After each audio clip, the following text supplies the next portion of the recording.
शुरुआत करते हैं लेसन 1 की, जिसमें हम सीखेंगे अमीर लोग पैसे के लिए काम नहीं करते। डैडी, क्या आप मुझे बता सकते हैं कि अमीर कैसे बना जाए? फिर सुनते ही मेरे डैडी ने अपना शाम का न्यूज़पेपर नीचे रख दिया। बेटे, तुम अमीर क्यों बनना चाहते हो? क्योंकि आज जिमी की मम्मी अपनी नई महंगी कार में आई और वो लोग पिकनिक पर अपने सीसाइड वाले घर पर जा रहे थे। जिमी अपने साथ साथ अपने 3 दोस्तों को ले गया, पर माइक और मुझे नहीं ले गया। उसने हमसे ये कहा कि वो हमें इसलिए नहीं ले जाएगा क्योंकि हम लोग गरीब बच्चे थे। उसने ऐसा कहा? डैडी ने आश्चर्य से पूछा। हाँ, बिल्कुल ऐसा ही कहा, मैंने दर्द भरी आवाज में कहा। डैडी ने अपना सर हिलाया, नाक तक चश्मे को चढ़ाया और फिर न्यूज़पेपर पढ़ने लगे। मैं उनके जवाब का इंतजार करता रहा। ये 1956 की बात है। तब मैं 9 साल का था। किस्मत की बात थी कि मैं उसी पब्लिक स्कूल में जाता था जिसमें अमीर लोगों के बच्चे पढ़ते थे। हम शुगर प्लांटेशन के एरिया में रहते थे। प्लांटेशन के मैनेजर और उस एरिया के बाकी अमीर लोग, जैसे डॉक्टर, बिजनेसमैन, अपने बच्चों को फर्स्ट क्लास से 6th क्लास तक इसी स्कूल में भेजते थे। 6th क्लास के बाद बच्चों को प्राइवेट स्कूलों में भेजा जाता था। अगर मेरा परिवार सड़क के दूसरी साइड पर रह रहा होता तो मुझे अलग तरह के स्कूल में भेजा जाता, जहां मेरे जैसे परिवारों के बच्चे पढ़ते थे। 6th क्लास के बाद इन बच्चों की तरह मैंने भी पब्लिक इंटरमीडिएट और हाई स्कूल किया होता, क्योंकि उनकी ही तरह मेरे लिए भी प्राइवेट स्कूल में जाना पॉसिबल नहीं था। मेरे डैडी ने अंत में न्यूज़पेपर को नीचे रख दिया। मुझे पता था कि वे कुछ सोच रहे थे। उन्होंने थीम से शुरुआत की। अगर तुम अमीर बनना चाहते हो तो तुम्हें पैसे बनाना सीखना चाहिए। मैं पैसे बनाना किस तरह सीख सकता हूं? अपने दिमाग के इस्तेमाल से, उन्होंने मुस्कुराते हुए कहा, जिसका असली मतलब यह था कि बस मैं तुम्हें इतना ही बता सकता हूं, या मैं उसका जवाब नहीं जानता, इसलिए मुझे तंग मत करो। अगली सुबह मैंने अपने सबसे अच्छे दोस्त माइक को अपने डैडी की बातें बताई। जहां तक मुझे याद है, उस स्कूल में माइक और मैं दो ही गरीब बच्चे थे। माइक भी मेरी ही तरह का था, क्योंकि वो भी किस्मत की वजह से ही उस स्कूल में था। ऐसा लगता था जैसे किसी ने कस्बे में स्कूलों की अदला बदली कर दी थी, और इसी कारण हम लोग अमीर बच्चों के स्कूल में पढ़ रहे थे। सच कहा जाए तो हम लोग गरीब नहीं थे, पर हमें ऐसा लगता था क्योंकि बाकी सभी बच्चों के पास नए बेसबॉल ग्लव्स, नई साइकिल और हर चीज होती थी, और हमारे पास सब पुरानी। मम्मी और डैडी ने हमें जरूरत की सभी चीजें दी थीं, जैसे खाना, घर, कपड़े, लेकिन इससे ज्यादा कुछ नहीं। मेरे डैडी कहा करते थे, अगर तुम्हें कोई चीज चाहिए तो उसके लिए काम करो। हमें बहुत सी चीजें चाहिए थीं, लेकिन 9 साल के बच्चों के करने के लिए ज्यादा काम मौजूद नहीं थे। माइक ने पूछा, तो पैसा कमाने के लिए हमें क्या करना चाहिए? मैं नहीं जानता, मैंने कहा। लेकिन क्या तुम इस काम में मेरे पार्टनर बनना चाहोगे? वो राजी हो गया, और उस शनिवार की सुबह माइक मेरा पहला बिजनेस पार्टनर बन गया। हम दोनों पूरी सुबह यही सोचते रहे कि पैसा किस तरह कमाया जाए। कभी कभार हम उन बेफिक्र बच्चों के बारे में बात करते रहे जो जिमी के सी साइड वाले घर पर मजे कर रहे होंगे। इससे थोड़ी चोट पहुंचनी थी, पर यह चोट अच्छी थी, क्योंकि इसने हमें यह सोचने के लिए मोटिवेट किया कि पैसा कैसे कमाया जाए। आखिरकार उस दोपहर हमारे दिमाग में बिजली कौंध गई। यह एक ऐसा आइडिया था जो माइक ने किसी साइंस की किताब में पढ़ा था। उत्साहित होकर हमने अपने हाथ मिलाए, क्योंकि अब हमारे पास एक बिजनेस प्लान था। अगले कुछ हफ्तों तक मैं और माइक आसपास के इलाकों में भाग दौड़ करते रहे। हम दरवाजों पर दस्तक देते और पड़ोसियों से कहते कि वे अपने इस्तेमाल किए हुए टूथपेस्ट ट्यूब हमारे लिए रख दें। हैरत से हमें देखते हुए ज्यादातर लोगों ने मुस्कुराकर हमारी बात मान ली। कुछ ने हमसे पूछा कि हमें टूथपेस्ट ट्यूब क्यों चाहिए। इसके जवाब में हमने कहा कि हम आपको यह नहीं बता सकते, ये एक बिजनेस सीक्रेट है। हफ्ते गुजरते गए और मेरी मां इस स्थिति से परेशान हो गई। रॉ मटेरियल इकट्ठा करने के लिए हमने जो जगह चुनी थी, वह उनकी वॉशिंग मशीन के ठीक पास में थी। एक ब्राउन कार्डबोर्ड के डिब्बे में, जिसमें कभी केचप की बोतलें रखी जाती थीं, अब पड़ोसियों से इकट्ठा की गई टूथपेस्ट की इस्तेमाल की हुई ट्यूब्स पड़ी थी। आखिरकार एक दिन मां के सब्र का बांध टूट गया। पड़ोसियों के मोड़े तोड़े और इस्तेमाल किए गए टूथपेस्ट ट्यूब्स को देखते हुए वे चिल्लाई, तुम लोग क्या कर रहे हो? और मैं ये नहीं सुनना चाहती कि यह एक बिजनेस सीक्रेट है। इस कचरे को साफ करो, वरना मैं इसे उठाकर बाहर फेंक दूंगी। माइक और मैंने उनके हाथ पैर जोड़े और उन्हें बताया कि जल्द ही हमारा रॉ मटेरियल इकट्ठा हो जाएगा और फिर हम प्रोडक्शन शुरू कर देंगे। मां ने हमें एक हफ्ते की मोहलत दी। प्रोडक्शन की तारीख करीब आ गई थी और प्रेशर बढ़ चुका था। हमारे वेयरहाउस की मालकिन यानी मेरी मां ने हमारी कंपनी को जगह खाली करने का नोटिस दे दिया था। माइक ने पड़ोसियों को जल्दी जल्दी टूथपेस्ट खत्म करने के लिए कहा और दांतों के डॉक्टर का हवाला देकर उन्हें दिन में कई बार ब्रश करने के लिए भी कहा। मैं प्रोडक्शन प्रोसेस को सही करने में जुट गया। एक दिन मेरे डैडी अपने दोस्त के साथ कार में घर लौटे। उन्होंने देखा कि 9 साल के 2 बच्चे प्रोडक्शन प्रोसेस में जुटे हुए हैं। हर जगह सफेद पाउडर, प्लास्टर ऑफ पेरिस बिखरा हुआ था। हमारे परिवार की ग्रिल लाल दहकते कोयलों के साथ मैक्सिमम हीट पर जल रही थी। डैडी ने सावधानी से पास आकर देखा कि कोयलों पर रखे स्टील के बर्तन में टूथपेस्ट की ट्यूब्स पिघल रही थीं। उस समय टूथपेस्ट ट्यूब्स प्लास्टिक के नहीं, बल्कि लीड, शीशे के बने होते थे। पिघले हुए लीड को हम दूध के खाली कार्टन्स में डाल रहे थे, जिनमें प्लास्टर ऑफ पेरिस भरा हुआ था। डैडी ने पूछा, तुम लोग क्या कर रहे हो? मैंने मुस्कुराते हुए जवाब दिया, हम वही कर रहे हैं जो आपने कहा था, हम पैसा बना रहे हैं। माइक ने भी सिर हिलाते हुए कहा, हां, हम पार्टनर हैं। डैडी ने हंसते हुए कहा, तो तुम लोग जिंक के सिक्के बना रहे हो? बिल्कुल सही, माइक ने जोश में कहा। डैडी के दोस्त जोर से हंसने लगे। फिर डैडी ने हमें जालसाजी, फ्रॉड या फेक मनी बनाने का मतलब समझाया और बताया कि सिक्के बनाना सिर्फ सरकार का काम है। अगर कोई आम इंसान ऐसा करता है तो उसे जेल भी हो सकती है। हमारे सपने चूर चूर हो गए थे। तो मतलब यह है कि यह लीगल है? डैडी ने हल्के स्वर में जवाब दिया, हां, यह इलीगल है। फिर उनके दोस्त बोले, छोड़ो भी, हो सकता है बच्चे अपने पैदाइशी टैलेंट को डेवलप कर रहे हो। डैडी ने उन्हें घूरा और कहा, लेकिन तुम दोनों ने यह साबित कर दिया कि तुम में बहुत ज्यादा क्रिएटिविटी और ओरिजिनल आइडियाज है। मुझे तुम पर गर्व है। इसी तरह आगे बढ़ते रहो। हम निराश होकर करीब 20 मिनट तक चुपचाप बैठे रहे, फिर घर साफ करने में जुट गए। पहले ही दिन हमारा बिजनेस चौपट हो गया था। पाउडर साफ करते हुए मैंने माइक की ओर देखा और कहा, मुझे लगता है जिमी और उसके दोस्त सही कहते हैं, हम सचमुच गरीब हैं। डैडी, जो बस जाने ही वाले थे, पलटे और बोले, बच्चों, तुम गरीब तभी कहलाओगे जब हार मान लोगे। सबसे इंपॉर्टेंट चीज यह है कि तुमने कुछ किया। ज्यादातर लोग सिर्फ अमीर बनने के सपने देखते हैं, लेकिन तुमने कुछ किया। मुझे तुम दोनों पर गर्व है। आगे बढ़ते रहो, हार मत मानो। हम खामोश खड़े रहे। ये शब्द सुनने में अच्छे थे, पर हमें समझ नहीं आ रहा था कि अब करना क्या है। तो ऐसा क्यों है? मैंने डैडी से कांपती हुई आवाज में पूछा। तो डैडी, ऐसा क्यों है कि आप अमीर नहीं हैं? उन्होंने हल्के से मुस्कुराते हुए जवाब दिया, क्योंकि मैंने स्कूल टीचर बनने का फैसला किया था। स्कूल टीचर अमीर बनने के बारे में नहीं सोचते, हम सिर्फ पढ़ाना पसंद करते हैं। काश मैं तुम लोगों की मदद कर सकता, लेकिन सच कहूं तो मुझे भी नहीं पता कि दौलत कैसे कमाई जाती है। माइक और मैं पलटे और सफाई में जुट गए। फिर डैडी ने कहा, हां, अगर तुम लोग सच में यह सीखना चाहते हो कि अमीर कैसे बना जाता है, तो मुझसे मत पूछो। माइक, तुम अपने डैडी से पूछो। माइक ने हैरानी से पूछा, मेरे डैडी? डैडी मुस्कुराए और बोले, हां, तुम्हारे डैडी। मेरा बैंकर तुम्हारे डैडी की बहुत तारीफ करता है। उसने मुझे बताया है कि पैसा बनाने में तुम्हारे डैडी का कोई जवाब नहीं। माइक ने चौंकते हुए पूछा, मेरे डैडी? फिर ऐसा क्यों है कि स्कूल के अमीर बच्चों की तरह हमारे पास शानदार कार और आलीशान बंगला नहीं है? डैडी ने समझाते हुए कहा, शानदार कार और आलीशान बंगला होना यह साबित नहीं करता कि आप अमीर हैं। जिमी के डैडी शुगर प्लांटेशन में काम करते हैं।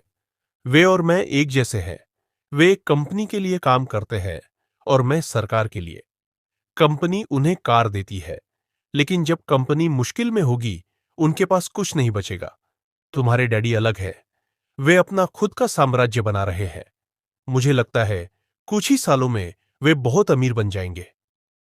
यह सुनकर माइक और मैं फिर से उत्साहित हो गए। नए जोश के साथ हमने अपने डूब चुके बिजनेस का कचरा साफ करना शुरू किया। सफाई खत्म करने के बाद माइक बस पकड़कर अपने घर चला गया। उसने वादा किया कि वह अपने डैडी से बात करेगा, चाहे वे कितनी भी देर से घर आए, और उनसे पूछेगा कि क्या वे हमें अमीर बनने की तरकीब सिखा सकते हैं। रात करीब 8:30 बजे माइक का फोन आया। ठीक है, मैंने कहा और फोन रख दिया। माइक के डैडी माइक और मुझसे मिलने के लिए तैयार हो गए थे। शनिवार की सुबह 7:30 बजे मैंने शहर के दूसरे हिस्से में जाने के लिए बस पकड़ी और सबक शुरू हुए। मैं तुम्हें 1 घंटे के 10 सेंट दूंगा। 1956 की सैलरी के हिसाब से भी 10 सेंट हर घंटे की सैलरी से कम थे। माइक और मैं सुबह 8 बजे उसके डैडी से मिले। वे पहले से ही बिजी थे और उनके पास 1 घंटे से भी ज्यादा का काम था। जब मैं उनके साधारण छोटे और साफ घर के सामने पहुंचा, तो मैंने देखा कि उनका कंस्ट्रक्शन सुपरवाइजर अपने पिकअप तक में वहां से जा रहे थे। माइक मुझे दरवाजे पर ही मिल गया। डैडी अभी फोन पर थे और उन्होंने कहा कि हम लोग पीछे के एरिया में उनका इंतजार करें। माइक ने दरवाजा खोलते हुए कहा। जब मैंने उसके पुराने घर की दहलीज के अंदर कदम रखा, तो लकड़ी के पुराने फर्श की चरमराहट सुनाई दी। दरवाजे के अंदर सस्ती सी चटाई थी। चटाई वहां इसलिए रखी गई थी ताकि फर्श पर पड़े अनगिनत पैरों के निशानों को छुपाया जा सके। हालांकि वह साफ थी, पर यह साफ दिखता था कि वह पुरानी हो गई थी और उसे बदल देना चाहिए। जब मैं लिविंग रूम में घुसा, तो वहां मेरा दम घुटने लगा था। वहां पुराने फर्नीचर की बू आ रही थी और उसमें कोई शक नहीं है कि उस फर्नीचर को म्यूजियम में होना चाहिए था। सोफे पर 2 औरतें बैठी थीं, जिनकी उम्र मेरी मां से थोड़ी ज्यादा होगी। औरतों के सामने एक आदमी मजदूरों के कपड़ों में बैठा हुआ था।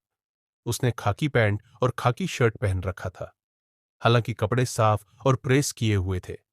उस आदमी की उम्र मेरे डैडी से लगभग 10 साल ज्यादा होगी, शायद 45 साल। ये लोग कौन हैं? मैंने पूछा। अरे, ये लोग डैडी के लिए काम करते हैं। बूढ़ा आदमी उनके वेयर हाउस को संभालता है और औरतें रेस्टोरेंट की मैनेजर है।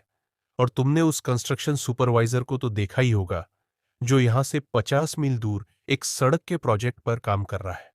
उनका दूसरा सुपरवाइजर, जो बहुत से घर बना रहा है, वो तुम्हारे आने से पहले ही जा चुका है। क्या ऐसा हमेशा ही होता है? हमेशा तो नहीं, पर अक्सर ऐसा ही होता है, माइक ने कहा। और मेरे पास अपनी कुर्सी खींचते हुए वह मुस्कुराया। मैंने उनसे पूछा था कि क्या वे हमें पैसा बनाना सिखाएंगे। माइक ने मुझे बताया। अच्छा, और उन्होंने इसका क्या जवाब दिया? मैंने एक्साइटेड होकर पूछा। पहले तो उनके चेहरे पर हंसी आई, फिर कुछ सोचकर उन्होंने कहा कि वो हमारे सामने एक ऑफर रखेंगे। अच्छा, मैंने कहा और अपनी कुर्सी की बीट दीवार से टिका ली। मैं वहां कुर्सी के पिछले 2 पैरों के सहारे टिका बैठा रहा। माइक ने भी ऐसा ही किया। क्या तुम्हें पता है वह कौन सा ऑफर देने वाले हैं? नहीं, मैंने कहा, पर हमें जल्दी इसका पता चल जाएगा। अचानक माइक के डैडी उस पुराने दरवाजे से घुसकर उस कमरे में दाखिल हुए जहां हम बैठे हुए थे। माइक और मैं अपने पैरों पर कूद गए, आदर के कारण नहीं, बल्कि इसलिए कि हम चौंक गए थे। तो बच्चों, तैयार? माइक के डैडी ने एक कुर्सी हमारे पास खिसकते हुए पूछा। हमने अपने सिर हिलाए और अपनी कुर्सी को दीवार के पास से खींचकर उनके सामने रख लिया। एक लंबे चौड़े शरीर के मालिक थे, लगभग 6 फीट ऊंचे और वजन करीब 90 किलो होगा। मेरे डैडी इससे ऊंचे थे, लगभग इसी वजन के, और माइक के डैडी से 5 साल बड़े। वे लगभग एक जैसे ही थे, हालांकि दोनों एक ही प्रजाति के नहीं थे। हो सकता है कि उनकी एनर्जी एक सी हो। माइक का कहना है कि तुम पैसा कमाना सीखना चाहते हो, क्या यह सही है? माइक के डैडी ने पूछा। रॉबर्ट, मैंने तुरंत सहमति में अपना सर हिलाया, हालांकि मुझे थोड़ा सा डर भी लग रहा था। उनके शब्दों और मुस्कुराहट के पीछे बहुत ताकत थी। अच्छा, ये रहा मेरा ऑफर। मैं तुम्हें सिखाऊंगा, लेकिन मैं ऐसा क्लासरूम के स्टाइल में नहीं करूंगा। अगर तुम मेरे लिए काम करोगे तो उसके बदले में मैं तुम्हें सिखाऊंगा, और तुम मेरे लिए काम नहीं करोगे तो मैं तुम्हें नहीं सिखाऊंगा। अगर तुम काम करते हो तो मैं तुम्हें ज्यादा तेजी से सिखा सकता हूं, और अगर तुम सिर्फ बैठकर मेरी बातें सुनते हो जैसा कि तुम लोग स्कूल में करते हो तो इससे मेरा समय बर्बाद होगा। ये मेरा ऑफर है, ऐसे या तो मान लो या फिर वापस लौट जाओ। क्या मैं पहले आपसे एक सवाल कर सकता हूं? मैंने पूछा। नहीं, इसे या तो मान लो या फिर वापस लौट जाओ। मेरे पास बर्बाद करने के लिए फालतू समय नहीं है। अभी ढेर सारा काम पड़ा हुआ है। अगर तुम में तुरंत फैसला करने की क्षमता नहीं है तो तुम कभी पैसे कमाना नहीं सीख पाओगे। मौके आते हैं और चले जाते हैं, इसीलिए तुरंत फैसला लेने की एबिलिटी एक इंपॉर्टेंट स्किल है। तुमने जैसा चाहा था वैसा एक मौका तुम्हारे सामने मौजूद है। अगले 10 सेकंड में या तो पढ़ाई शुरू हो जाएगी या फिर ये हमेशा के लिए खत्म हो जाएगी। माइक के डैडी ने चिढ़ाने वाली मुस्कुराहट के साथ कहा। मंजूर, मैंने कहा। मंजूर, माइक ने कहा। बहुत बढ़िया। 10 मिनट में मिसेस मार्टिन आ जाएंगी। उनसे बातें करने के बाद मैं तुम्हें उनके साथ भेज दूंगा और तुम लोगों का काम शुरू हो जाएगा। मैं तुम्हें हर घंटे के 10 सेंट दूंगा और तुम हर शनिवार 3 घंटे काम करोगे। पर आज तो मेरा सॉफ्ट बॉल का मैच है, मैंने कहा। माइक के डैडी ने अपनी आवाज को धीमा पर कड़क करके कहा, या तो मान लो या फिर वापस लौट जाओ। मान लिया, मैंने जवाब दिया। सॉफ्टबॉल खेलने के बजाय काम करने और सीखने का ऑप्शन चुनने में ही समझदारी थी। शनिवार की खुशनुमा सुबह 9 बजे माइक और मैं मिसेस मार्टिन के साथ काम कर रहे थे। वह एक दयालु और सब्र वाली औरत थी। वे हमेशा कहा करती थी कि माइक और मुझे देखकर उन्हें अपने दोनों बच्चों की याद आ जाती है, जो अब बड़े हो गए थे और दूर चले गए थे। हालांकि वह दयालु थी, पर वे कड़ी मेहनत में विश्वास करती थी और इसलिए वे हमेशा काम करती रहती थी। वह बहुत कड़क मैनेजर थी। हम 3 घंटे तक डब्बों को सेल्फ पर से उतारते थे, उनकी धूल साफ करते थे और फिर उन्हें वापस वहीं पर रख देते थे। ये बड़ी मेहनत का काम था और बोरियत भरा भी। माइक के डैडी को मैं अपना अमीर डैडी कहता हूं। उनके पास इस तरह के 9 सुपरमार्केट थे जहां पार्किंग के लिए बहुत सी जगह थी। पड़ोस के जनरल स्टोर जहां लोग दूध, ब्रेड, बटर और सिगरेट जैसी चीजें खरीदते हैं। समस्या ये थी कि हवाई में एयर कंडीशनिंग नहीं थी और गर्मी के कारण स्टोर्स अपना दरवाजा बंद नहीं कर सकते थे। स्टोर के दोनों ओर दरवाजों को पूरा खुला रखा जाता था ताकि सड़क और पार्किंग की जगह सामने दिखती रहे। जब भी कोई कार पार्किंग में आती थी तो उसके साथ धूल का गुब्बार भी आता था, जो स्टोर में घुसकर डिब्बों पर जम जाता था। इसीलिए हम लोगों की नौकरी तभी तक चलती जब तक कि एयर कंडीशनिंग नहीं हो जाती, क्योंकि उसके बाद दुकान के डिब्बों में धूल नहीं जमती और ना ही हमें उन्हें साफ करने के लिए नौकरी पर रखा जा सकता था। 3 हफ्तों तक माइक और मैं मिसेस मार्टिन के पास जाकर 3 घंटे तक काम करते रहे। दोपहर तक हमारा काम खत्म हो जाता था और वह हम में से हर एक के हाथ में 3 छोटे सिक्के डाल देती थी। उस समय 50 के दशक में भी 9 साल की उम्र में 30 सेंट कमाने में कोई खास खुशी नहीं होती थी। तब कॉमिक्स की कीमत 10 सेंट हुआ करती थी, इसलिए मैं अपनी कमाई को कॉमिक्स पर खर्च कर देता था और घर लौट जाता था। चौथे हफ्ते के बुधवार तक मैंने काम छोड़ने का मन बना लिया था। मैं सिर्फ इसलिए काम करने को तैयार हुआ था क्योंकि मैं माइक के डैडी से पैसा कमाना सीखना चाहता था। इसलिए मैं 10 सेंट हर घंटे की गुलामी कर रहा था। पर सबसे बड़ी बात तो यह थी कि उस पहले शनिवार के बाद से मैंने माइक के डैडी को देखा तक नहीं था। मैं काम छोड़ रहा हूं, मैंने लंच के समय माइक से कहा। स्कूल लंच बड़ा निराशाजनक था। स्कूल भी बोरिंग था और अब तो मेरे पास शनिवार भी नहीं थे जिनका मैं इंतजार कर सकूं। पर 30 सेंट के कारण मुझे धक्का पहुंचा था। इस बार माइक मुस्कुराया। तुम किस बात पर हंस रहे हो? मैंने गुस्से और चिढ़ते हुए पूछा। डैडी ने कहा था कि ऐसा ही होगा, माइक ने कहा। उन्होंने कहा था कि जब तुम काम छोड़ने का फैसला कर लो तब वे तुमसे मिलना चाहेंगे। क्या वो मेरे बोर हो जाने का इंतजार कर रहे थे? मैंने गुस्से में पूछा। कुछ कुछ, माइक ने कहा। मेरे डैडी जरा अलग किस्म के हैं।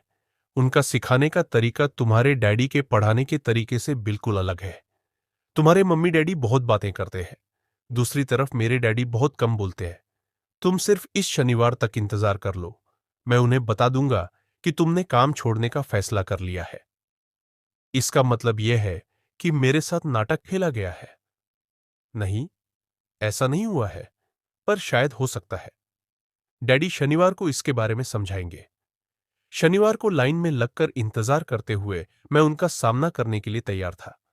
यहां तक कि मेरे असली डैडी भी उनसे नाराज थे। मेरे असली डैडी, जिन्हें मैं गरीब डैडी कहता हूं, ये मानते थे कि अमीर डैडी चाइल्ड लेबर कानून को तोड़ रहे थे और इस पूरे मामले की जांच होनी चाहिए। मेरे पढ़े लिखे गरीब डैडी ने मुझसे यह कहा कि मैं सही सैलरी मांगू, हर घंटे के कम से कम 25 सेंट। मेरे गरीब डैडी ने मुझसे कहा कि अगर मेरी सैलरी नहीं बढ़ती तो मुझे तुरंत जॉब छोड़ देनी चाहिए, और वैसे भी तुम्हें उस घटिया काम की कोई जरूरत नहीं है। मेरे गरीब डैडी ने झल्लाकर कहा। शनिवार को सुबह 8 बजे मैं एक बार फिर माइक के घर उसी पुराने दरवाजे से अंदर घुस रहा था। कुर्सी पर बैठो और लाइन में इंतजार करो, माइक के डैडी ने मेरे घुसते ही कहा। फिर वे अंदर जाकर अपने छोटे से ऑफिस में बैठ गए, जो बेडरूम के पास था। मैंने कमरे में चारों तरफ देखा, पर मुझे माइक नहीं दिखा। अजीब सा महसूस करते हुए मैं उन्हीं दोनों औरतों के बगल में बैठ गया, जो मुझे 4 हफ्ते पहले वहीं पर मिली थी। वे मुस्कुराईं और सोफे पर थोड़ी सी खिसक गईं, ताकि मैं भी बैठ सकूं। 45 मिनट गुजर गए थे और मैं उबल रहा था। दोनों औरतें उनसे मिलकर तकरीबन 30 मिनट पहले वहां से जा चुकी थीं। एक बूढ़ा सा आदमी वहां 20 मिनट तक बैठा और फिर वह भी चला गया। घर खाली था और हवाई में खुशनुमा। सुबह को मैं सीलन भरे अंधेरे लिविंग रूम में बैठा हुआ था, पर इस बात का इंतजार कर रहा था कि एक लालची और बच्चों का शोषण करने वाला आदमी मुझसे बातें करे। मैं सुन सकता था कि वो फोन पर बातें कर रहे थे, ऑफिस में इधर उधर के काम कर रहे थे और मुझे नजरअंदाज कर रहे थे। मेरी इच्छा तो यह हो रही थी कि मैं उस घमंडी आदमी से बिना मिले ही घर लौट जाऊं, पर किसी वजह से मैं रुक गया। आखिरकार 15 मिनट के बाद ठीक 9 बजे आमिर डैडी अपने ऑफिस से बाहर निकले। बिना कुछ कहे उन्होंने हाथ से मुझे इशारा किया कि मैं उनके ऑफिस में आ जाऊं। आमिर डैडी ने अपने ऑफिस कुर्सी पर बैठते हुए कहा, या तो तुम्हारी सैलरी बढ़ाई जाए या तुम काम छोड़ रहे हो, है ना? हाँ, डील के मुताबिक आप अपनी शर्त पूरी नहीं कर रहे हैं, मैंने लगभग आंसुओं से भीगी हुई आवाज में कहा। 9 साल के बच्चे के लिए एक बड़े आदमी का सामना करना बहुत ज्यादा डरावना था। आपने कहा था कि अगर मैं आपके लिए काम करूंगा तो मुझे आप पैसा कमाना सिखाएंगे। अपनी तरफ से मैंने आपके लिए काम किया है, मैंने कड़ी मेहनत की है। इस काम के लिए मैंने अपने बेसबॉल गेम की भी कुर्बानी दी है, और अब आप अपने वादे से मुकर रहे हैं। आपने मुझे कुछ भी नहीं सिखाया है। आप धोखेबाज हैं, जैसा लोग कहते हैं। आप लालची हैं। आप सिर्फ पैसा कमाना चाहते हैं और अपने एम्प्लॉइज का बिल्कुल ध्यान नहीं रखते। आपने मुझे इतनी देर तक बाहर बिठाए रखा और मेरी जरा भी इज्जत नहीं की। मैं एक छोटा सा बच्चा हूं और आपको मेरे साथ इससे बेहतर बर्ताव करना चाहिए था। और मेरे डैडी अपनी कुर्सी पर पीछे झुक गए। अपने हाथों को ठुड्डी तक लाकर उन्होंने मुझे घूरा। ऐसा लग रहा था जैसे वो मुझे एनालाइज कर रहे थे। बुरा नहीं है, 1 महीने से भी कम समय में तुम वही भाषा बोल रहे हो जो मेरे ज्यादातर एम्प्लॉय बोलते हैं क्या? मैंने पूछा। मैं समझ नहीं पा रहा था कि वो क्या कह रहे थे, और इसलिए मैंने अपना दुखड़ा रोना चालू रखा। मुझे लगता था, क्या आप अपने वादे पर कायम रहेंगे और मुझे कुछ सिखाएंगे? इसके बजाय आप तो मुझ पर अत्याचार करना चाहते हैं। ये तो जुल्म है, सरासर जुल्म। मैं तुम्हें सिखा तो रहा हूं, मेरे डैडी ने धीमी आवाज में कहा। आपने मुझे क्या सिखाया? मैंने पूछा। कुछ भी नहीं। एक बार मैं चंद सिक्कों में काम करने के लिए तैयार हो गया, उसके बाद तो आपने मुझसे बात तक नहीं की। 10 सेंट हर घंटे के लिए मैं आपकी शिकायत गवर्नमेंट से करूंगा। हमारे देश में भी चाइल्ड लेबर कानून है। आप तो जानते ही हैं कि मेरे डैडी गवर्नमेंट के लिए काम करते हैं। शाबाश। अब तुम उन ज्यादातर लोगों की भाषा बोल रहे हो जो कभी मेरे लिए काम करते थे। वे लोग या तो जिन्हें मैंने नौकरी से निकाल दिया है या जिन्होंने खुद मेरी नौकरी छोड़ दी है। तो इस बारे में आपको क्या कहना है? और मुझे यह लग रहा था कि कम उम्र के बावजूद मैं बहादुरी से बातें कर रहा था। आपने मुझसे झूठ बोला। मैंने आपके लिए काम किया और आपने अपना वादा पूरा नहीं किया। आपने मुझे कुछ भी नहीं सिखाया। कौन कहता है कि मैंने तुम्हें कुछ नहीं सिखाया है? मैंने शांति से कहा। मैंने 3 हफ्ते तक काम किया और इस बीच आपने सिखाना तो दूर, मुझसे कभी बात तक नहीं की। क्या सिखाने का मतलब सिर्फ भाषण या बातचीत ही होता है? और क्या इस तरह से वो तुम्हें स्कूल में सिखाते हैं? पर जिंदगी तुम्हें इस तरह नहीं सिखाती। और मेरा मानना है कि जिंदगी सबसे बढ़िया टीचर होती है। ज्यादातर वक्त जिंदगी आपसे बातें नहीं करती, बल्कि एक तरह से आपको धक्का देती है। हर धक्के के जरिए जिंदगी आपसे कहती है, जागो जागो, मैं तुम्हें कुछ सिखाना चाहती हूं। यह आदमी कैसी बेसिर पैर की बातें कर रहा है। मैंने अपने आप से पूछा, जिंदगी अगर मुझे धक्का देती है तो इसका मतलब है कि जिंदगी मुझसे बातें करती है। तब मैं जान चुका था कि मुझे यह काम तुरंत छोड़ देना चाहिए। मैं किसी ऐसे आदमी से बातें कर रहा था जो पागल था और जिसे ताले में बंद रखे जाने की जरूरत थी। अगर तुम जिंदगी के सबक सीखते हो तो इससे तुम्हें बहुत फायदा होगा। अगर तुम ऐसा नहीं करते हो तो जिंदगी तुम्हें लगातार धक्के देती रहेगी। लोग दो चीजें करते हैं। कुछ लोग जिंदगी के धक्कों को सहन करते चले जाते हैं, जबकि बाकी लोग गुस्सा हो जाते हैं। वे बाकी लोगों से गुस्से में रहते हैं, जैसे कि अपने बॉस से, अपने काम से, अपनी पत्नी या पति से। वे यह नहीं जानते कि जिंदगी उन्हें धक्का दे रही है। मैं नहीं जानता था कि वे किस बारे में बात कर रहे थे। जिंदगी हम सबको धक्के मारती है। कुछ लोग हार मान लेते हैं, बाकी लोग लड़ते हैं। कुछ लोग सबक सीखते हैं और आगे बढ़ जाते हैं। वे जिंदगी के धक्कों का स्वागत करते हैं। इन गिने चुने लोगों के लिए इसका मतलब यह होता है कि उन्हें कुछ नया सीखना चाहिए। वे सीखते हैं और आगे बढ़ जाते हैं। ज्यादातर लोग छोड़ देते हैं और कुछ लोग तुम्हारी तरह लड़ते हैं। अमीर डैडी खड़े हो गए और उन्होंने टूटी फूटी खिड़की को बंद कर दिया। अगर तुम ये सबक सीख लेते हो तो तुम एक समझदार, अमीर और सुखी नौजवान बन सकते हो। अगर तुम ये नहीं सीखते हो तो तुम जिंदगी भर अपनी समस्याओं के लिए अपनी नौकरी, कम सैलरी या अपने बॉस को कोसते रहोगे। तुम हमेशा ऐसे बड़े मौकों की उम्मीद करते रहोगे जो आए और तुम्हारी फाइनेंशियल प्रॉब्लम को सुलझा दे। अमीर डैडी ने मेरी तरफ देखा। क्या तुम अब भी मेरी बात सुन रहे हो? उनकी आंखें मेरी आंखों से मिली। हम एक दूसरे की तरफ देखते रहे और हमारी आंखों के बीच बातचीत की धाराएं बहने लगी। आखिर जब मैं उनकी बात का मतलब समझ गया तो मैंने अपनी नजरें झुका ली। मैं जान गया था कि वे सही थे। मैं उन्हें दोषी ठहरा रहा था, जबकि सीखने की जिद मेरी ही थी। मैं फालतू में ही लड़ रहा था। अमीर डैडी ने आगे कहा, अगर आप इस तरह के आदमी हो जिसमें हिम्मत नहीं है तो आप जिंदगी की हर प्रॉब्लम के सामने हार मान जाओगे। अगर आप इस किस्म के आदमी हो तो आप जिंदगी भर सुरक्षित खेल खेलते रहोगे, सही चीजें करते रहोगे और किसी ऐसे वक्त का इंतजार करते रहोगे जो आने वाला नहीं है। और फिर आप एक बोरिंग बुढ़े की तरह मर जाएंगे। आपके बहुत से दोस्त होंगे जो आपकी सिर्फ इसलिए तारीफ करेंगे क्योंकि आप एक मेहनती और भले आदमी थे।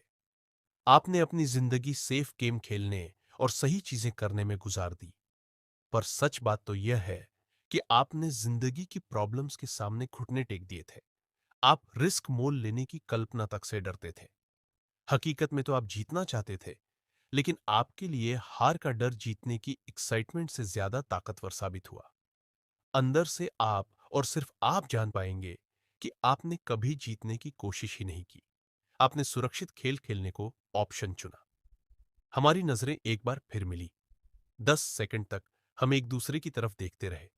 पर एक बार फिर मैंने तभी नजरें हटाई जब मैं उनकी बात का मतलब समझ गया। आप मुझे धक्का दे रहे थे? मैंने पूछा। कुछ लोग ऐसा कह सकते हैं। अमीर डैडी मुस्कुराए।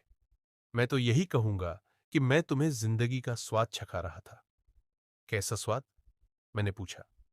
मैं अब भी गुस्सा था, पर अब मेरी जानने की इच्छा भी जाग गई थी और अब मैं सीखने के लिए भी तैयार था। तुम दोनों ऐसे पहले लोग हो जिन्होंने मुझसे पैसे बनाने की कला सीखने की रिक्वेस्ट की है। मेरे पास 150 से भी ज्यादा एम्प्लॉइज हैं, पर उनमें से एक ने भी मुझसे पैसा कमाने की कला के बारे में कभी नहीं पूछा। वे मुझसे नौकरी मांगते हैं, सैलरी मांगते हैं, पर पैसा बनाने की कला नहीं सीखना चाहते। तो ज्यादातर लोग इसी तरह अपनी जिंदगी के सबसे बेहतरीन साल पैसे के लिए काम करने में बर्बाद कर देंगे और आखिर तक यह कभी समझ ही नहीं पाएंगे कि दरअसल वे किसके लिए काम कर रहे हैं। मैं पूरा ध्यान लगाकर उनकी बात सुनता रहा। जब माइक ने मुझसे कहा कि तुम पैसा कमाने की कला सीखना चाहते हो, तो मैंने एक ऐसा कोर्स तैयार किया जो असली जिंदगी के करीब था। मैं बोलते बोलते थक जाता और तुम कभी मेरी बात का मतलब नहीं समझ पाती। इसलिए मैंने फैसला किया कि तुम्हें जिंदगी के थपेड़ों का स्वाद चखा दिया जाए, ताकि तुम मेरी बात सुन भी सको और समझ भी सको। इसी कारण मैंने तुम्हें 1 घंटे के 10 सेंट दिए थे। तो 10 सेंट हर घंटे काम करने के बाद मैंने क्या सबक सीखा? यही कि आप घटिया हैं और अपने कर्मचारियों का शोषण करते हैं। अमीर डैडी अपनी कुर्सी पर पीछे की तरफ झुकते हुए जोर से हंसने लगे। जब उनकी हंसी बंद हुई तो उन्होंने कहा, अच्छा होगा अगर तुम अपने सोचने का नजरिया बदल लो। मुझे समस्या मत मानो, मुझे दोष देना छोड़ दो। अगर तुम सोचते हो कि तुम्हारी समस्या मैं हूं, तो तुम्हें मुझे बदलना होगा। इसके बजाय अगर तुम्हें यह लगता है कि तुम्हारी समस्या तुम खुद हो, तो तुम खुद को बदल सकते हो, सीख सकते हो और ज्यादा समझदार बन सकते हो। ज्यादातर लोग चाहते हैं कि दुनिया का हर आदमी बदल जाए, बस हम खुद ही ना बदले। मैं तुम्हें यह बता दूं कि किसी दूसरे को बदलने से ज्यादा आसान यह है कि हम खुद को बदल लें। मैं आपकी बात ठीक से समझ नहीं पाया। अपनी समस्या के लिए मुझे दोष देना छोड़ दो, अमीर डैडी ने बेचैन होकर मुझसे कहा। पर आपने मुझे सिर्फ 10 सेंट की सैलरी दी, तो तुमने क्या सीखा? अमीर डैडी ने मुस्कुराकर पूछा। यही, क्या आप घटिया हैं? मैंने शरारत भरी मुस्कान के साथ कहा। अच्छा, तो तुम ये सोचते हो कि समस्या मैं हूं, वह तो आप हैं ही। खैर, इसी तरीके से सोचते रहो और तुम जिंदगी भर कुछ नहीं सीख पाओगे। अगर तुम्हारा नजरिया यही है कि समस्या मैं हूं, तो तुम्हारे पास क्या ऑप्शन रह जाते हैं? अगर आप मेरी सैलरी नहीं बढ़ाते या मुझे ज्यादा इज्जत नहीं देते, तो मैं काम छोड़कर चला जाऊंगा। ठीक कहा, और ज्यादातर लोग यही करते हैं। वे काम छोड़कर चले जाते हैं और दूसरी नौकरी की तलाश करते हैं, जहां उन्हें बेहतर मौके या ज्यादा सैलरी मिले। उन्हें यह गलतफहमी होती है कि नई नौकरी या ज्यादा सैलरी से उनकी समस्या सुलझ सकती है, और ज्यादातर मामलों में ऐसा नहीं होता। तो समस्या किस तरह से सुलझ सकती है? 10 सेंट हर घंटे के हिसाब से सैलरी लेकर मुस्कुराते हुए। अमीर डैडी मुस्कुराए। यही बाकी के लोग करते हैं। वे यह जानते हुए भी कम सैलरी में काम करते हैं, क्योंकि नौकरी छूट जाने पर उनका और उनके परिवार का पेट कैसे भरेगा। इसलिए मन मसोस कर वे नौकरी करते हैं और यह सोचकर सैलरी बढ़ने का इंतजार करते हैं कि ज्यादा पैसा आने से समस्या सुलझ जाएगी। ज्यादातर लोग ऐसा ही सोचते हैं और कड़ी मेहनत करते हुए दूसरी नौकरी भी कर लेते हैं, और उसमें भी उन्हें सैलरी कम ही मिलती है। मैं फर्श को घूरता रहा।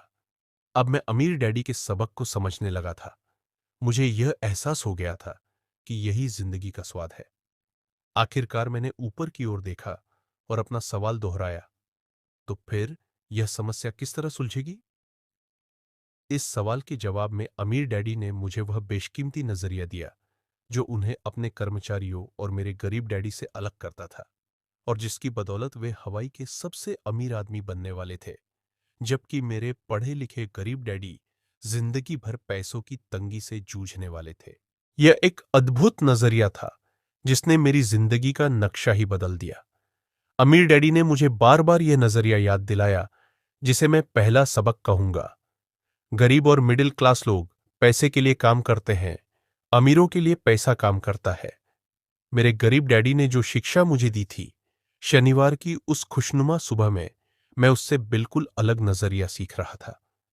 9 साल की उम्र में मैं यह समझ गया था कि दोनों ही डैडी चाहते थे कि मैं सीखूं। दोनों ही डैडी मुझे पढ़ने के लिए मोटिवेट करते थे। फर्क सिर्फ इतना था कि दोनों की सुझाए विषय अलग अलग थे। मेरे पढ़े लिखे डैडी चाहते थे कि मैं वही करूं जो उन्होंने किया। बेटा, मैं चाहता हूं कि तुम मेहनत से पढ़ो, अच्छे नंबर लाओ, ताकि तुम्हें किसी बड़ी कंपनी में स्थिर नौकरी मिल सके और ये अच्छी तरह देख लो कि इसमें बहुत सारे दूसरे फायदे हैं। मेरे अमीर डैडी चाहते थे कि सबक मुझे जीवन भर उनके मार्गदर्शन में सीखना था, ना कि किसी क्लासरूम में। मेरे अमीर डैडी ने पहला सबक जारी रखा, मैं खुश हूं कि तुम 10 सेंट हर घंटे के हिसाब से काम करने पर गुस्सा हो गए। अगर तुम गुस्सा नहीं हुए होते और तुम ऐसा खुशी खुशी करते रहते तो मैं तुमसे साफ कह देता कि मैं तुम्हें नहीं सिखा सकता। ये जान लो कि सच्ची शिक्षा में ऊर्जा, मजबूत भावना और जबरदस्त इच्छा की जरूरत होती है। गुस्सा उस फार्मूला का एक बहुत बड़ा हिस्सा है, क्योंकि मजबूत भावना में गुस्सा और प्रेम मिला हुआ होता है। जब पैसे की बात आती है तो ज्यादातर लोग सुरक्षित रास्ता अपनाते हैं, इसीलिए मजबूत भावना उन्हें रास्ता नहीं दिखा पाती। उन्हें रास्ता दिखाता है उनका डर। तो क्या इसीलिए वे कम सैलरी पर काम करने के लिए राजी हो जाते हैं? हाँ, कुछ लोग कहते हैं कि मैं लोगों का शोषण करता हूं क्योंकि मैं उन्हें उतनी सैलरी नहीं देता जितनी उन्हें प्लांटेशन या सरकारी संस्थानों से मिलती है। मैं यही कहना चाहता हूं कि लोग खुद अपना शोषण करते हैं, डरते हुए हैं, मैं नहीं। पर क्या आपको नहीं लगता? क्या आपको उन्हें ज्यादा सैलरी देनी चाहिए? मुझे ज्यादा देने की जरूरत ही नहीं है, और इसके अलावा ज्यादा पैसा मिलने से उनकी समस्या नहीं सुलझेगी। अपने डैडी को ही देख लो, वे बहुत सा पैसा कमाते हैं और फिर भी वे अपने बिल नहीं चुका पाते। दुनिया में ऐसे बहुत से लोग हैं जिन्हें अगर ज्यादा पैसा मिल जाए तो वे ज्यादा कर्ज में डूब जाएंगे।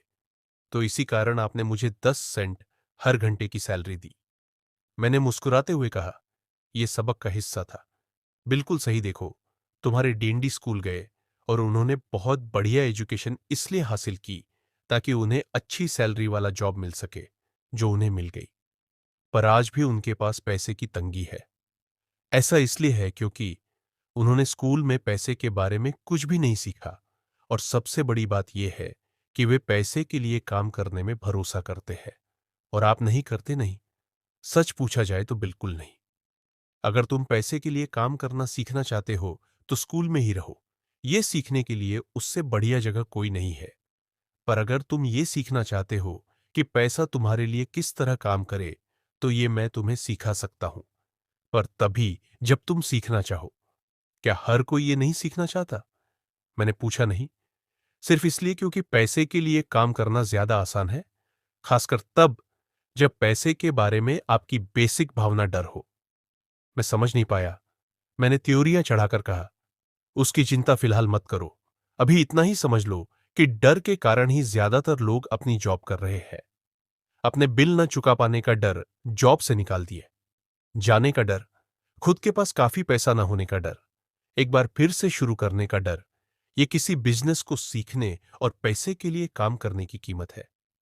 ज्यादातर लोग पैसे के गुलाम बन जाते हैं और फिर वे अपने बॉस पर अपनी भड़ास निकालते हैं। तो आपकी नजर में पैसे से अपने लिए काम करवाना एक बिल्कुल अलग मुद्दा है। बिल्कुल, अमीर डेंडी ने जवाब दिया। बिल्कुल। शनिवार की उस खुशनुमा सुबह हवाई में हम लोग चुपचाप बैठे रहे। मेरे दोस्त उस समय लिटिल लीग बेसबॉल गेम शुरू कर ही रहे होंगे, पर किसी वजह से मैं खुश था कि मैंने 10 सेंट हर घंटे के हिसाब से काम करने का फैसला किया था। मुझे लगा था कि मैं कुछ ऐसा सीखने जा रहा था जो मेरे दोस्त स्कूल में कभी नहीं सीख पाएंगे। सीखने के लिए तैयार? मेरी डीएनडी ने पूछा। बिल्कुल, मैंने दांत निकालकर कहा। मैंने अपना वादा निभाया है। मैंने तुम्हें दूर बैठे बैठे भी सिखाया है। 9 साल की उम्र में तुम्हें इस बात का पता चल चुका है कि पैसे के लिए काम करना कैसा होता है। अपने पिछले महीने को 50 सालों से मल्टीप्लाई कर लो और तुम्हें इस बात का अंदाजा हो जाएगा कि ज्यादातर लोगों की जिंदगी किस तरह गुजरती है। जब तुम मुझसे मिलने के लिए लाइन में इंतजार कर रहे थे तो तुम्हें कैसा लग रहा था? एक बार नौकरी के लिए और दूसरी बार सैलरी बढ़वाने के लिए? भयानक, मैंने कहा। और तुम्हें तब कैसा लगा था जब मिसेस मार्टिन ने तुम्हारे हाथ में 3 घंटे के काम के लिए 3 सिक्के थमाए थे? मुझे लगा था ये काफी नहीं है। मुझे लग रहा था कि कुछ भी नहीं है। मैं निराश हुआ था, और यही ज्यादातर कर्मचारियों को लगता है जब वे अपने सैलरी के चेक को देखते हैं, खासकर तब जब उसमें से टैक्स और बाकी कटौतियां कर ली जाती है।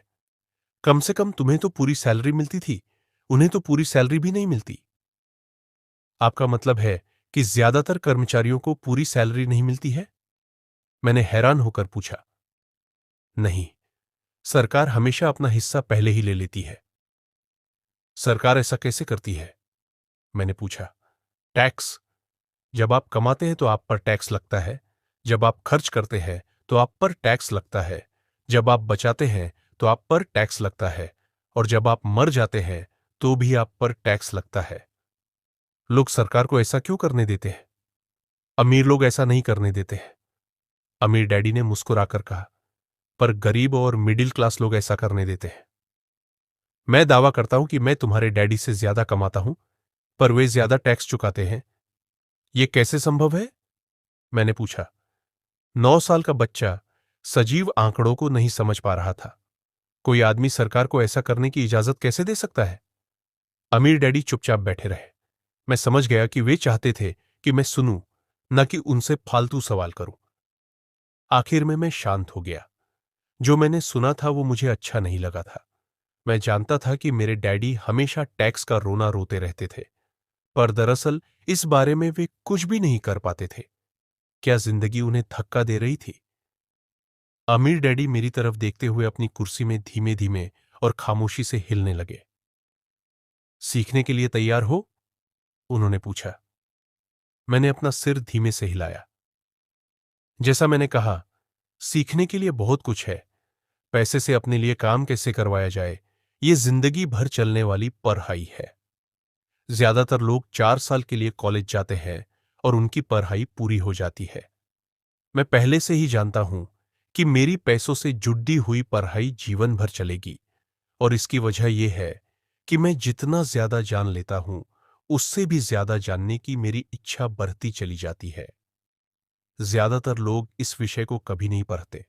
वे नौकरी पर जाते हैं, अपनी सैलरी लेते हैं, अपनी चेकबुक को बैलेंस करते हैं और बात खत्म हो जाती है।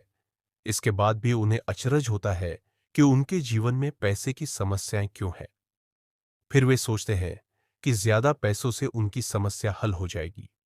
बहुत कम लोगों को यह एहसास होता है कि असली समस्या पैसों से जुड़ी एजुकेशन या नॉलेज की है।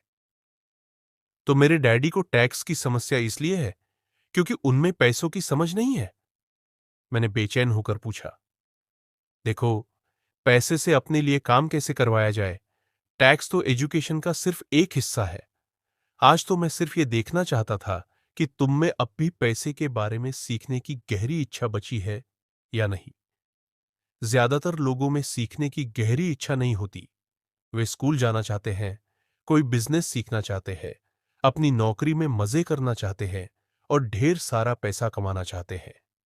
एक दिन वे तब जागते हैं जब उनके सामने पैसे की समस्या आ जाती है, और तब वे काम करना बंद नहीं कर सकते। पैसे के लिए काम करने की यही कीमत होती है, और उन्हें यह कीमत चुकानी ही पड़ डरती है। अगर वे पैसे से अपने लिए काम करवाना सीख लेते तो उनके सामने यह समस्या कभी नहीं आती। तो तुम्हें अब भी सीखने की, जानने की इच्छा है? अमीर डैडी ने पूछा। मैंने हामी में सिर हिलाया। अच्छा, अब काम पर वापस जाओ और इस बार मैं तुम्हें बिल्कुल सैलरी नहीं दूंगा। क्या? मैंने हैरान होकर पूछा। तुमने सही सुना है, सैलरी बंद। तुम हर शनिवार 3 घंटे उसी तरह काम करोगे, पर इस बार तुम्हें 10 सेंट हर घंटे के हिसाब से सैलरी नहीं मिलेगी।